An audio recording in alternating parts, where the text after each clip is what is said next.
अस्सलामुअलैकुम। जीएनएन के साथ मैं हूं उस्मान अहमद। हेडलाइंस आपने जानी, बुलेटिन का आगाज करेंगे। नया साल, नई उम्मीदें, नया इम्तिहान।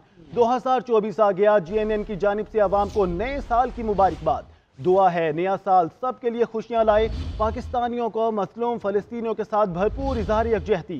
न्यू ईयर की तमाम सरकारी तकरीबात मनसूख, आतिशबाजी भी ना की गई। कराची, लाहौर समेत मुख्तलिफ शहरों में लोगों ने सादगी से नए साल का जश्न मनाया। सालिनों पर आपको बता रहे हैं, नया साल, नई उम्मीदें, नया इम्तिहान। 2024 आ गया। जीएनएन की जानिब से अवाम को नए साल की मुबारकबाद। दुआ है नया साल सबके लिए खुशियां लाए। पाकिस्तानियों का मजलूम फ़लस्तीनियों के साथ भरपूर इजहार यकजहती। न्यू ईयर की तमाम सरकारी तकरीबात मनसूख कर दी गई। आतिशबाजी भी ना की गई। कराची, लाहौर समेत मुख्तलिफ शहरों में लोगों ने सादगी से नए साल का जश्न मनाया। खबरों के सिलसिले को आगे बढ़ाएंगे। मौलाना फजल रहमान के काफिले पर नहीं, यॉर्क इंटरचेंज चेक पोस्ट पर हमला किया गया। पुलिस की कार्रवाई से हमला आवर फरार हो गए। आरपीओ नासिर महमूद सत्ती का कहना है, फायरिंग के वक्त मौलाना फजल रहमान मौजूद नहीं थे। उधर तर्जुमान JUI असलम गौरी ने कहा, फायरिंग बुज़दिलाना कार्रवाई है, तहकीकात की जाएं। खैबर पख्तूनख्वा और बलोचिस्तान में अमन अमान की सूरत हाल खराब होती जा रही है। मौलाना अब्दुल गफूर हैदरी कहते हैं, हम मुसलसल कहते रहे मौलाना फजल रहमान को सिक्योरिटी थ्रेट है। हुकूमत की तरफ से कोई इकदाम नहीं किए गए। अमन अमान की सूरत हाल ये हो तो कैसे इलेक्शन मुमकिन है। उधर सेक्रेटरी दाखिला ने फायरिंग के वाक़े का नोटिस लेकर रिपोर्ट तलब कर ली है। तर्जुमान वजारत दाखिला का कहना है, शरपसंदों को अफरा तफरी और फसाद फैलाने की इजाज़त नहीं देंगे। इंतखाबी मुहिम के दौरान सियासी रहनुमाओं को मुकम्मल सिक्योरिटी दी जाएगी। बात करेंगे पेट्रोलियम मसनूआत की कीमतों के हवाले से। पेट्रोल और डीजल की कीमतें बरकरार रहेंगी। वफाकी हुकूमत ने पेट्रोलियम मसनूआत की नई कीमतों का ऐलान कर दिया। मट्टी के तेल की कीमत में 2 रुपये 19 पैसे फी लीटर कमी कर दी गई। लाइट डीजल ऑयल 1 रुपया 11 पैसे फी लीटर महंगा कर दिया गया। 12 बजते ही नई कीमतों का इतलाक हो गया। पेट्रोल और डीजल की कीमतें बरकरार रहेंगी। वफाकी हुकूमत ने पेट्रोलियम मसनूआत की नई कीमतों का ऐलान कर दिया। मट्टी के तेल की कीमत में 2 रुपये 19 पैसे फी लीटर कमी। लाइट डीजल ऑयल 1 रुपया 11 पैसे फी लीटर महंगा कर दिया गया। 12 बजते ही नई कीमतों का इतलाक हो गया।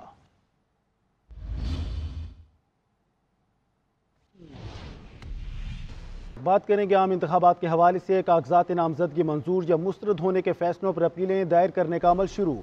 अपीलें जमा कराने का अमल बुध तक जारी रहेगा। फैसले 10 जनवरी तक कर दिए जाएंगे। उम्मीदवारों की नजरसानी शुदा फहरिस्त 11 जनवरी को आवेजा की जाएगी। कागजात वापस लेने की तारीख 12 जनवरी होगी। इंतखाबी निशानात 13 जनवरी को अलॉट किए जाएंगे। मखसूस नशिस्तों के लिए कागजात नामजदगी की जांच पड़ताल 13 जनवरी तक होगी। मखसूस नशिस्तों के लिए उम्मीदवारों को हतमी फहरिस्त 23 जनवरी को जारी की जाएगी। मनी लॉन्ड्रर और चोर की ताजपोशी के लिए तमाम कानून और ज़ाब्तों का जनाजा निकाला गया। मैं 16 मरतबा वजीर रहा और मुझ पर रेस्ट हाउस का इल्ज़ाम लगा दिया गया। शेख रशीद की लाल हवेली के बाहर न्यूज़ कॉन्फ्रेंस कहते हैं, कसम देकर कहता हूं कि कभी मरी के रेस्ट हाउस में नहीं ठहरा। सुप्रीम कोर्ट ने भी मुझे सादिक और अमीन कहा। कल तक मुझ पर कोई इल्ज़ाम नहीं था, फिर नाअहल करार दे दिया गया। दूसरी जानिब रहनुमा तहरीक इंसाफ खुर्रम लतीफ़ खोसा को लाहौर पुलिस ने गिरफ्तार कर लिया। खुर्रम लतीफ़ खोसा के खिलाफ दहशतगर्दी की दफात के तहत मुकदमा भी दर्ज किया गया। मुकदमे के मुताबिक खुर्रम लतीफ़ खोसा ने वकला के हमरा पुलिस इंस्पेक्टर को तशद्दुद का निशाना बनाया। साबिक गवर्नर पंजाब रहनुमा तहरीक इंसाफ की तरफ से कहा गया है, खुर्रम लतीफ़ खोसा को लाहौर पुलिस ने गिरफ्तार कर लिया। खुर्रम लतीफ़ खोसा के खिलाफ दहशतगर्दी की दफात के तहत मुकदमा भी दर्ज किया गया। लेवल प्लेइंग फील्ड के लिए यकसा मौके दिए जाने चाहिए। इंतखाबात में किसी जमात को तरजीह नहीं मिलनी चाहिए। इलेक्शन से पहले ये तासुर ज़ाइल होना चाहिए कि कौन सी जमात हुकूमत में आएगी। साबिक वज़ीर आज़म यूसुफ रज़ा गिलानी की न्यूज़ कॉन्फ्रेंस कहते हैं, कोई भी हुकूमत पीपल्स पार्टी के बगैर नहीं बन सकेगी। हम परफॉर्मेंस की बुनियाद पर इलेक्शन लड़ रहे हैं। कराची को खंडर बनाने वाले लाहौर आ गए। 8 फरवरी को 28 मई और 9 मई वालों के दरमियान मुकाबला है।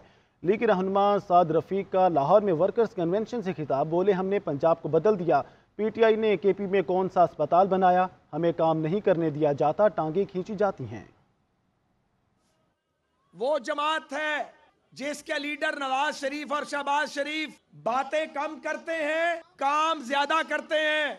एक और पार्टी भी मुकाबले में आई है। मैं उनसे पूछता हूं, क्या वो ये दावा कर सकते हैं कि जो 15 साल की हुक्मरानी में उन्होंने कराची को दिया वो ट्रांसफर करेंगे पूरे मुल्क में? नहीं कर सकते। अभी हम कराची से होके आ रहे हैं, खंडर बना दिया उस अरूसुल बिलाद को। काम करना मुश्किल है, दावे करना आसान है। लेवल प्लेइंग फील्ड मांगते हैं और अपने सूबे में किसी को ऊंची आवाज में बात भी नहीं करने देते। जो पार्टी आजकल 9 मई के बाद भुगत रही है, 9 मई को कौन सा खैर का काम किया है? आईपीपी और नून लीग के दरमियान सीट एडजस्टमेंट पर बातचीत चल रही है। सीट एडजस्टमेंट की गई तो मैं NA 97 से इलेक्शन लड़ूंगा, पार्टी से टिकट ना भी मिला तो आज़ाद हैसियत से खड़ा हूंगा। आईपीपी रहनुमा हुमायूं अख्तर खान की तांदलियावाला में प्रेस कॉन्फ्रेंस, बोले ये इलाका एक ही खानदान को वोट देता आया है, इस खानदान ने लोगों को कभी कुछ नहीं दिया। अगर एक सियासतदान 76 साल तक कुछ नहीं कर सका तो आइंदा 76 साल भी नहीं कर पाएगा। हम तजुर्बाकार लोग हैं, इलाके की तरक्की हम ही करेंगे। पाकिस्तान की सियासत और इस हल्के की सियासत ने अब कुछ ऐसा रुख अख्तियार किया है कि हम इस इलाके के वोटरों को एक चॉइस दें, चॉइस मुहैया करें, ताकि ये 76 साल वाली सियासत कम से कम वोटरों को ऑप्शन मिले कि जो नई क़यादत आ रही है ये इलाके को फैसला करना है, उनको मौका दिया जा रहा है। और अगर वो अब एक सियासत देखना चाहते हैं कि अपने इस इलाके की तकदीर बदले, इस इलाके की किस्मत बदले, इस इलाके में उम्मीद की किरण, इस इलाके में सही मानों में तब्दीली लाई जाए। हम ट्रेंड लोग हैं, हमें तजुर्बा है, हमें पता है कि इस तांदियावाला तहसील को अब हमने इस्लामाबाद कैसे पहुंचाना है। सतह पे MQM पाकिस्तान के सरबराह डॉक्टर खालिद मकबूल सिद्दीकी कहते हैं, मुल्क के हुक्मरान तबके ने कौम को ज़बान और इलाके की बुनियाद पर तकसीम किया ताकि इस निज़ाम के खिलाफ कौम मुत्तहिद होकर जद्दोजहद ना कर सके। MQM इन ज़्यादतियों के रद्द अमल के तौर पर ही वजूद में आई। भुट्टो को पंजाब ने वज़ीर आज़म बनाया, लेकिन वो इक़्तिदार मिलते ही डिक्टेटर बन गया।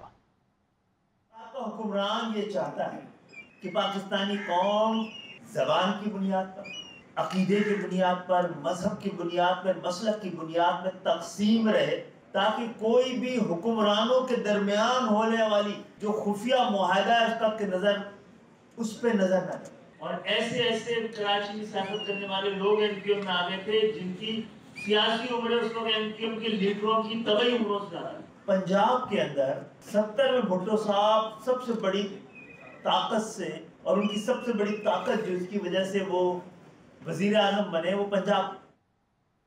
कराची में पीपल्स पार्टी सेंट्रल के तहत PS 105 और NA 237 में कॉर्नर मीटिंग का इनेकाद किया गया। PP रहनुमा सईद गनी ने अपने सियासी मुखालिफ इरफानुल्लाह मरवत पर तनकीद के तीर चला दिए।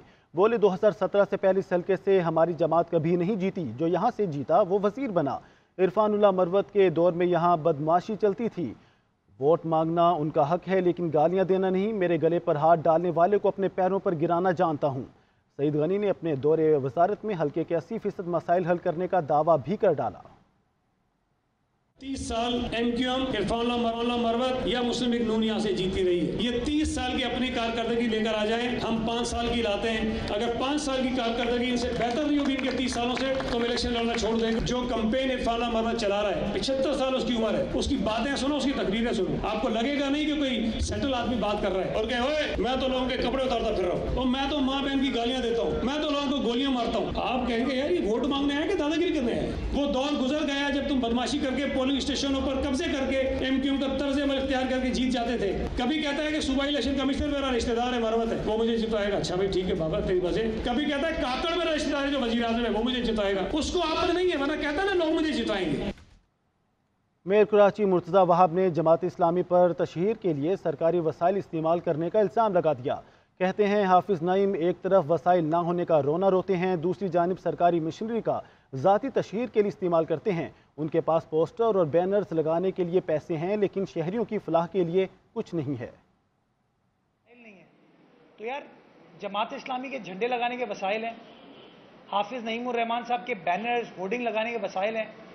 सरकारी वसाइल को आपकी क्रेन्स को स्ट्रीट लाइट ठीक करने के लिए इस्तेमाल नहीं किया जा रहा, जमात इस्लामी के झंडे बनाने के लिए इस्तेमाल किया जा रहा है। तो ये गैर मुनासिब चीज़ है। और मैं समझता हूँ हम सबको एक मेक श्योर करना चाहिए कि हम दयानत के साथ अपने वसाइल को इस्तेमाल करें, और वो दयानत तभी होगी अगर वसाइल लोगों के ऊपर खर्च हो, ना कि अपने ज़ाती मकासद के लिए। निगरान वज़ीर आला पंजाब मोहसिन नकवी ने अपग्रेडेशन के बाद सूबे के 36 थानों का वर्चुअल इफ्तिताह कर दिया। मोहसिन नकवी ने थाना गुलशन इकबाल की इमारत का भी बाज़ाब्ता इफ्तिताह किया। वज़ीर आला पंजाब ने थाना गुलशन इकबाल के मुख्तलिफ शोबों का मुआयना किया, फ्रंट डेस्क का जायजा लिया। IG पंजाब डॉक्टर उस्मान ननवर ने थानों के अपग्रेडेशन, थाना गुलशन इकबाल की तामीर और साइलिन के लिए फ्राहम करदा सहूलतों के बारे में ब्रीफिंग दी। निगरान वज़ीर आला मोहसिन नकवी का पंजाब के शहरियों के लिए नए साल का बड़ा तोहफा।